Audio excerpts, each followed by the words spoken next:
Stister. Zullen we even kijken even wie het is? Oké. Ja, ik ben wel benieuwd. Ja. Nou, fanclub Jan. Familie de Boer. De fanclub. Wij krijgen vanaf nu denk ik weer 3 tot 5 kerstkaarten per dag. Verleden jaar zijn we op het aantal van 200 tot 210 kerstkaarten gekomen. En we hopen dit jaar het te overtreffen. En dan gaat alles in één keer naar Jan en nu naar Jan zijn nieuwe huis.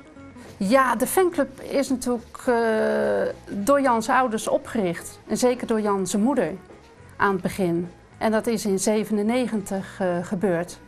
En wij hebben hem zelf 2,5 jaar geleden hebben wij hem overgenomen. Omdat Gerda er geen tijd meer voor had.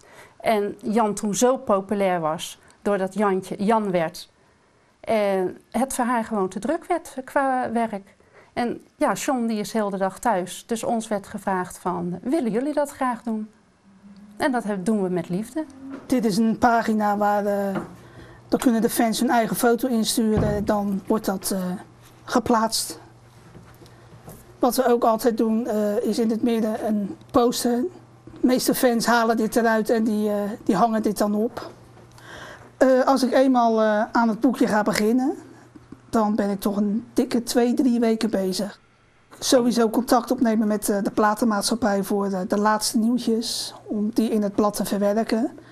Contact opnemen met Jan's ouders voor foto's en met diverse fotografen om foto's eigenlijk af te troggelen.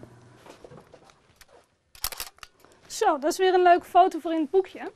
Nou, als ik naar Jan toe kom van, joh, mag ik een leuke foto maken voor in het boekje, werkt hij eigenlijk altijd mee. Hij heeft altijd zoiets van, ja, er moeten wel mooie foto's in staan. En soms komt hij zelf van, joh, kunnen we niet dat of dat doen? Kunnen we niet zo'n foto maken? En dan doe ik dat. Nou, dit is echt iets waar ik super trots op ben. Dat heb ik van Jan zelf gekregen voor mijn 13e verjaardag. En dat hangt boven op mijn etage. Daar ben ik echt heel trots op. En staat op Sandra van harte gefeliciteerd met je verjaardag. Groetjes, Jantje Smit. Jingle bells, jingle bells.